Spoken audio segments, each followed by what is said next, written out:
Hi, this is Darin Fredickson with Team Guardian and creator of the Master Surveillant Training Program, which provides professional surveillance training for public and private investigators. In addition, I'm a board certified protection professional. I've also co-authored 7 books in the police science related fields. Remember to like below if you find value in this content, and I encourage you to subscribe and join me on this crusade to make this a safer society. Thank you. Welcome everyone here to Master Surveillant Mindset on Northwest Israel News. We're going to be talking about the top most frequently stolen items in retail crime. You know what's phenomenal to me, Darin, is that $777,000 per billion in sales right now is what retailers are estimating the average losses across the country.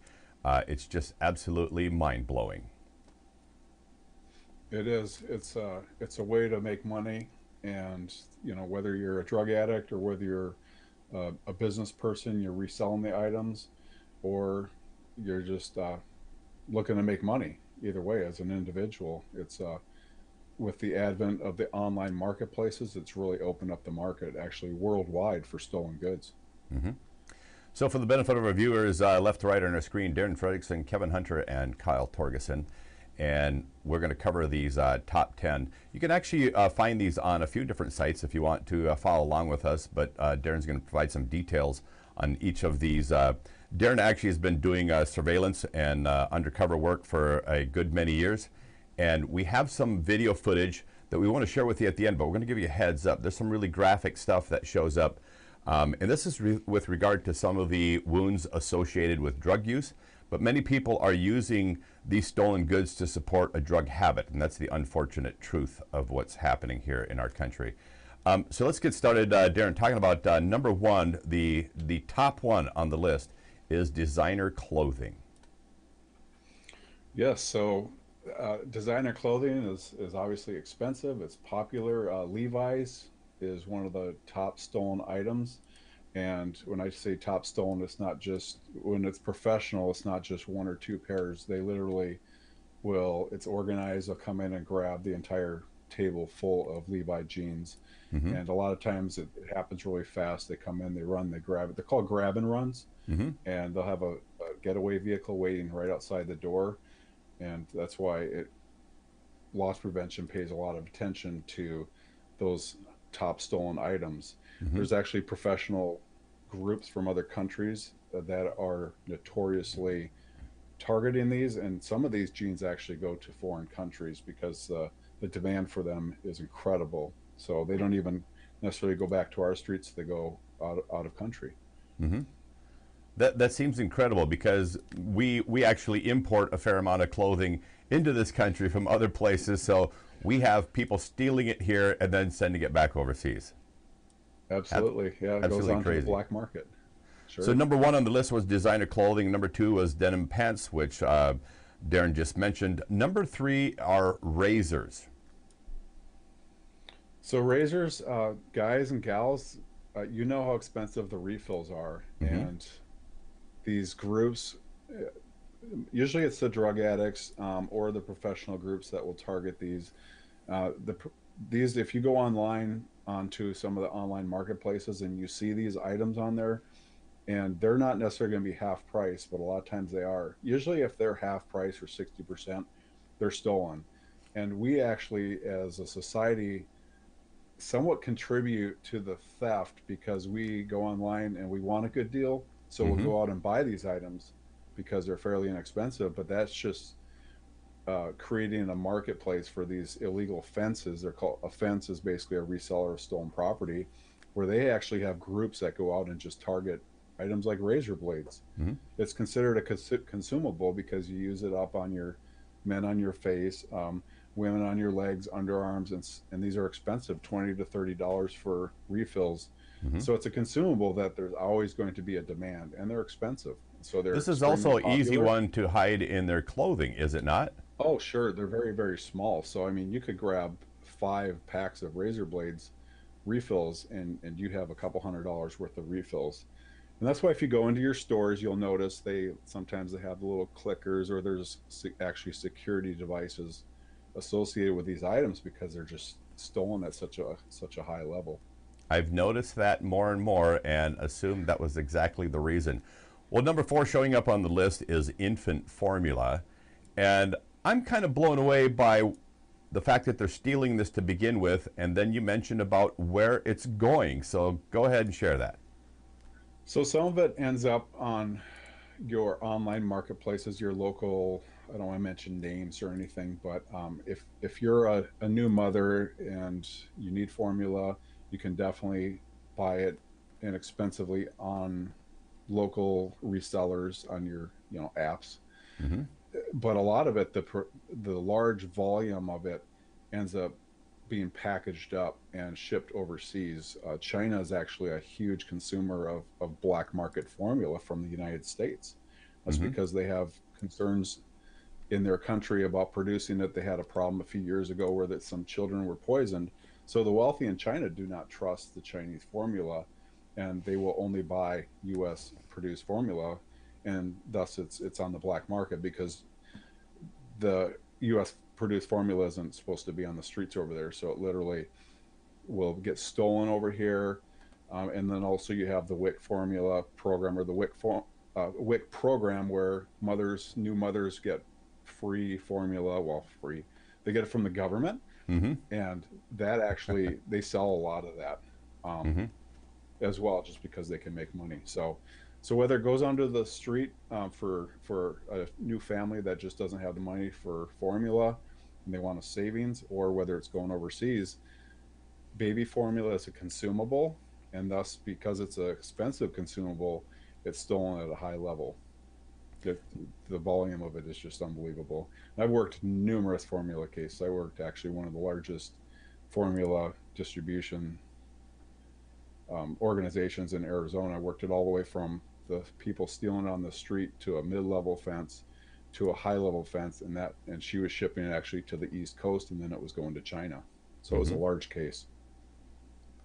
Number 5 on the list is designer handbags. This actually isn't that much of a surprise. You see, this is a huge priority for a lot of women out there.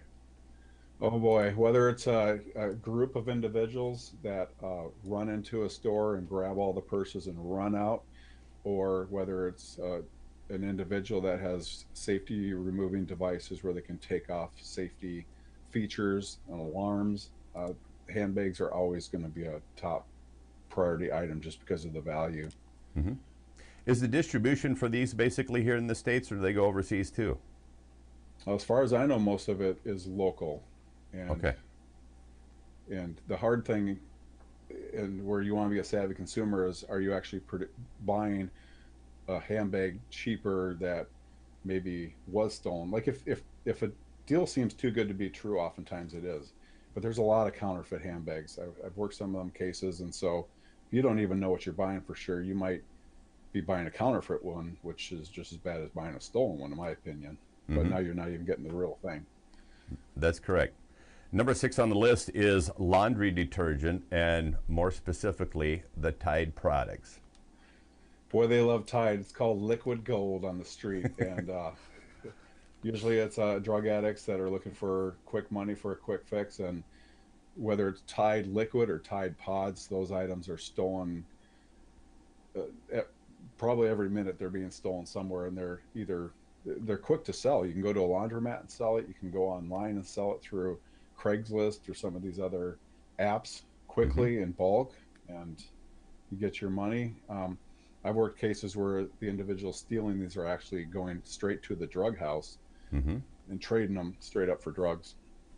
But most of these boosters being a retail thief, most of these boosters are that do that do the Tide theft are drug addicts. Now you mentioned that sometimes it could be from the bulk of the Tide that they're stealing or whatever, but these yellow or these orange containers have been visible from aerial observation from aircraft. Yeah, we were following a guy that was stealing Tide. That's what his item was, and he went into this tight apartment complex, which is in a very, very high crime area, and we were trying to get into position to see which door it went to, and we had a helicopter overhead that said, "Hey, I see your guy getting out of the vehicle. He's got orange things in his hands, and he went to this apartment." and that was enough. I mean, the aircraft saw the orange tide. Thank goodness there are big, bright orange containers. But we wrote a Hmm. search warrant, recovered a lot of stolen property out of that apartment. So it's a hot item, and it's easy to sell. And as we know, everybody's washing clothes, and why not get the best, right? At That's the best right. discount. You That's know what right. they're The looking best for. discount, the five-figure discount. Yeah, Um, pretty much. Number 7 on the list is cigarettes. Sure. So cigarettes, as you know, if you haven't paid attention, cigarettes just get more expensive. Just as a matter of fact, I think New York City imposed this tremendous tax to increase revenue, and what they in effect did is create a black market on cigarettes because if you're going to pay $10 to $15 for a pack of cigarettes, why would you do that? And it actually, in certain parts of the country and the Southwest where I worked, the cigarette thefts just skyrocketed. Hmm. And a lot of these were actually, they were just coming in and going behind counters of stores and stealing them by the carton load, or they would manipulate their way into a holding area in a big, large box retailer where the cigarettes are maintained. They posed as a vendor and cleared out 2 cartloads of cigarettes. So as taxes went up and the price went up, cigarettes became really, really popular as an item to steal and resell, and there's a lot of value in it. Hmm. So Hmm. cigarettes are definitely there for one of the top theft items. Number 8 on the list, high-end liquor. What specifically are some of the types of liquor that, in your experience, are being stolen and targeted by these groups? So as a person that doesn't drink myself at all, I really got a crash course when I started working people stealing liquor. And Ciroc, when Ciroc came out a few years ago, I believe a rapper created this drink. Hmm. Ciroc liquor was like it was being stolen all over the state I was working in at the time.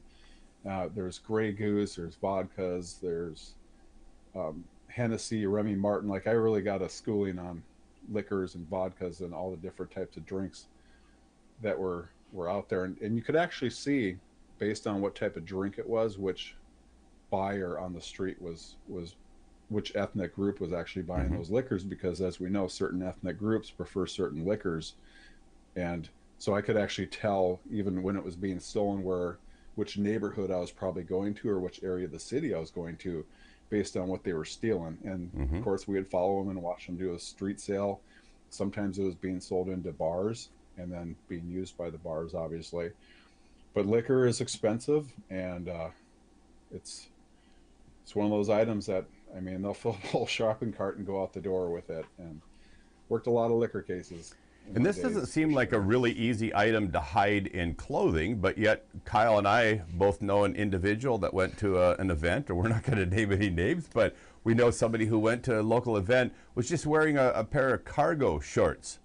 And the number of bottles of booze that were in those shorts, yeah, it's like, holy cow.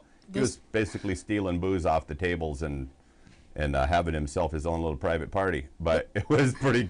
the pockets were so deep. I don't understand how deep those cargo shorts were, but he put them right in there. They just disappeared. Yeah, It was it's crazy. like the pockets went all the way down to the bottom of the hems or something, but crazy. Yeah, so I actually worked a couple of ex-cons that were out stealing liquor, and they would actually tie the bottom of their pants off with ties from a shopping cart, and they would go into the store and fill their entire pants up with liquor, and and they would go out clinking, like clink, clink, clink, clink, and Hmm. they're walking really slow because they have like 10 bottles of liquor in their pants. And when I arrested them, they were like, "Hey, where's my ticket?" And I go, "Ticket?" They said, "Yeah, we get a ticket when we get arrested for this." And I go, "You're going to prison, bud." And they were heroin addicts, and they Hmm. went to prison for stealing that liquor. So there's a yeah, it's a popular item, definitely. They were used to getting a free pass, weren't they? Well, They wanted their ticket and move on. there you go. Number 9 on the list, not surprisingly, is jewelry. And you talked about this smash and grab technique that a number of these organizations are used. Talk about that a little bit. So some retailers don't lock up a lot of their jewelry. Over the years, more have. So your top end jewelry stores a lot of times are going to lock it up. So whether you actually have a group that targets it for a burglary, those definitely occur where you have a group that actually burglarizes a liquor or a jewelry store, or the smash and grab where they'll come in the middle of the night, smash through the front doors of the retailer, go right to the jewelry counter and smash the glass cases and just take mid range value jewelry. So Mm-hmm. a lot of the stores have been starting to lock it up, but again, kind of those lower end mid level retailers that don't, they've been targeted by these groups. They'll just do a smash and grab in the middle of the night. Is And this then you have again? your Go ahead. oh no, well then you have some of your folks that will just act like a customer and then just kind of start working up to a higher value, and then they'll just run out the door with the Mm-hmm. necklace or whatever jewelry rings. Mm-hmm. Pretty When you common. mentioned that when they're doing these smash and grabs, they're grabbing a lot of like mid-range value jewelry. Is this again a drug-related type hit? Is that why they're targeting that specific price range of jewelry? Just because it's not locked up, it's not as secured. But when you have a larger volume of it, you're still getting a lot of value out of it. Uh, it's it depends whether they're drug addicts or not. In my experience, a lot of the retail thieves are drug addicts, and they're just looking to get something to resell, Mm-hmm. support their habit. Okay, I so don't number work a 10. lot of jewelry. Yeah, Yeah. go ahead. Okay, so number 10 on the list, and this one surprises me a little bit, teeth whitening strips, and specifically the Crest products. Boy, those show up at flea markets quite a bit, and then also, yeah, Crest is your most popular, and then also online. Again, you go online, and everybody wants to have that really nice smile. Well, these are expensive. Teeth Mm-hmm. whitening strips are, last I checked, like $40, $50 a box, and to to get your teeth white and spend that kind of money, everybody's looking for a deal, so they're very, very popular in the Mm-hmm. Southwest. They're we have a higher population of Mexican citizens that come up, and a lot of times their teeth are really bad, and so they're looking to whiten their teeth just because dental care in Mexico isn't real great, I guess, for the citizens. So the demand in the Southwest is absolutely just unbelievable. Mm-hmm. Just trying to improve that smile. So yeah, popular item. I've worked plenty of boosters that are targeting Crest white strips. All right, Kyle, if you would, bring the video over. As promised, we're going to share this video footage. Just bring the first frame up here and get it ready to roll. And then what we'll do here, Darin, is I'm going to give you an opportunity to kind of share a little bit with our viewers what they're going to see in this footage. And go ahead, take it from there. All right, so these are some heroin addicts, and in a previous show, I talked about how you can set your watch with a heroin addict. This group of individuals, there was one driver, there was an accomplice, and then there was one individual who would walk into the stores and steal. And I'm talking like 3 to 5 stores a day for 2,000 to 2,500 bucks. And the individual that they would send in is was found to have 26 outstanding misdemeanor warrants for shoplifting. Mm-hmm. And the reason is because he was in a medical condition where he couldn't just get booked into jail. Mm-hmm. Looks like that thing wants to spin a little bit, huh? Yeah, But it's loading. all right, so after they were arrested, I'm like, like we did surveillance on him for a couple weeks, and when I mentioned how you can set your watch by a heroin addict, like they would leave right around between 10:30 and 10:45 every morning. Mm-hmm. And I asked them after the fact, I'm like, why do you guys leave right at 10:30? And they're like, well, that's when the Price is Right gets over. And so they literally, and they were staying in a hotel. They'd been staying in that hotel for a long time. And when the investigator I was working with actually described the vehicle to me, I was across the parking lot doing surveillance on another hotel. I said, I know exactly where that car is. And so we initiated a surveillance and started following them around. Mm-hmm. So these are 3 heroin addicts, and they had expensive habit. Between the 3 of them, I believe their habit was Okay, pause it about right there, Kyle, for 250. just a moment. All right, this individual that is in this back picture, they're going to see some footage of him at the end here. But just give our viewers a little bit of idea what they're going to see, value of products that they're going to come out of this guy's pockets, and then the reason he's carrying the crutch over there on his right side. Yeah, so he was in the store about 3 to 5 minutes and stole, I think, about $660 in that time period. in and out quick. Like by the Mm-hmm. time you'd even, as a matter of fact, we never even got in the store fast enough to get surveillance set up on him. That was the first day he had a crutch, and we actually followed them around. He picked up the crutch from somebody at a house, and then they went on their crime spree. But he's using a crutch because he has a problem with his leg. His leg is actually really decayed, and he actually, if you, it's hard to tell, but he's walking like he has cerebral palsy. And I said, why do you walk like that, or why were you acting like that? And he said, well, people won't stare at you if they think you have a medical condition, or if you have a mental issue. Mm-hmm. And so he does that so people won't stare at him. Well, it's because he's a criminal walking out the door. He doesn't want witnesses, and so he acts like he has cerebral palsy, which he doesn't. But even a lot Mm-hmm. of the video footage I looked at this on this guy, it would, when he would walk out, he would act like he had cerebral palsy. So that's the first day he had that crutch. Okay, go ahead and roll the video, Kyle. Again, a And we'll little again. viewer notification. You're going to see the leg in the end of here. It's pretty graphic.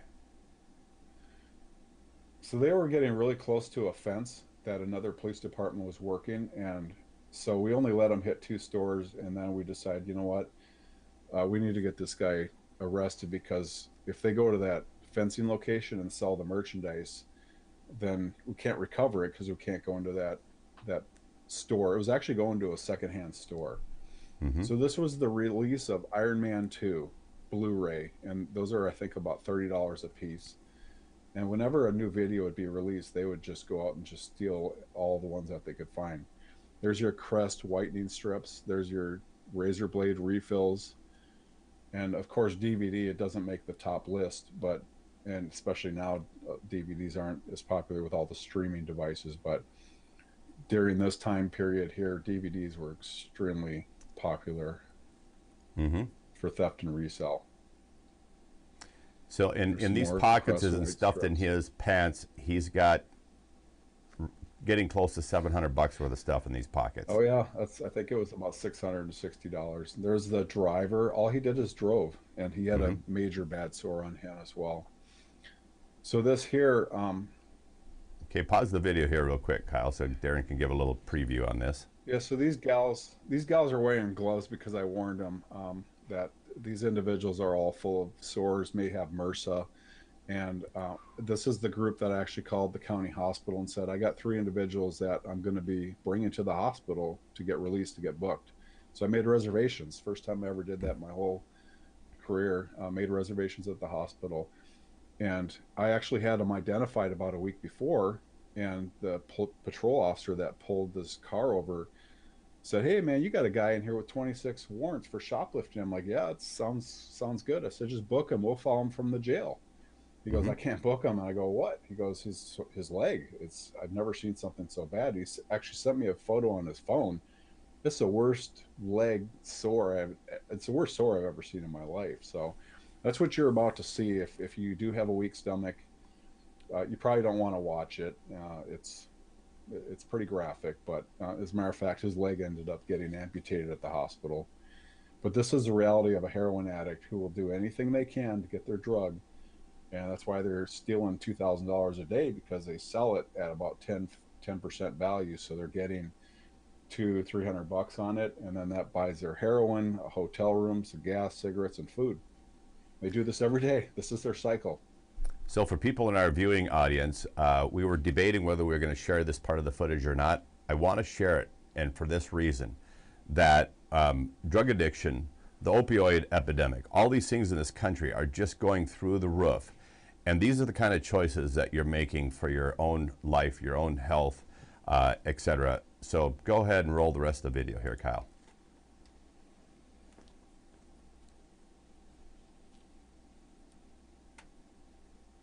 It's this bottom leg that's got the problem. You can see he's got some, like he put Kleenex in there because it was oozing. So it kept it from oozing. Pause it right there, Kyle. That is one ugly wound. And you said it's like decayed, rotted, like right into the bone. Yeah, that white, the white part that you see there is his bone. That's actually bone right there. Mm-hmm. And it had been in this condition for 6 months because there were field interrogation cards that showed that this individual had these sores for quite a long period of time. So it was just getting worse and worse and worse. And he's still using heroin every day. He's still ingesting heroin. And at that point, he's not even getting high anymore. He's just doing it so he doesn't get sick. All right, so we took it off the screen not to make ourselves further ill from seeing this guy's picture, but that's exactly what. So we've been talking about the top 10 here of things that people are stealing, and so much of this to support people's drug habits. And you know what, you guys, this lifestyle is just not worth it. There's not one single aspect of it that's worth it. And so they, you know, if you were to give some advice to somebody out there who's just thinking that casual use of drugs, you know, isn't that big of a deal, you're seeing the end effects of where somebody started with maybe a little problem and gets into a larger problem, and now they have gone into just a steady lifestyle of crime in order to feed that habit. What advice would you give these people based on what you're seeing?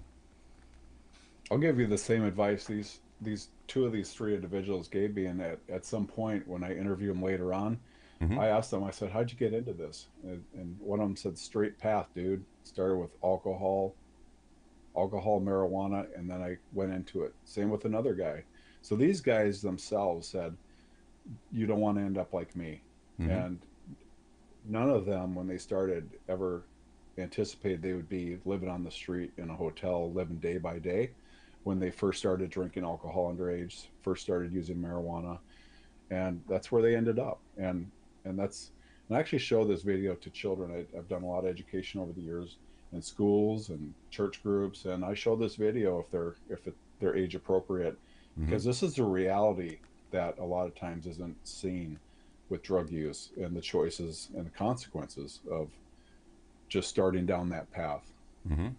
So I'd say don't even touch it. You know, who was it, Nancy Reagan, that many years ago said, just say no. I mean, that's the best advice anybody could give anyone on this, is just don't even start. There's enough more positive activity to do out in life than to start dabbling in this. There's so many good things to do with your life. Drugs are certainly not one of them. Well, all right, thanks, Darin, for sharing with us our top 10. We'll do a short little recap of that here on the outro as well, so for those of you that are interested in all the different things that are stolen from stores.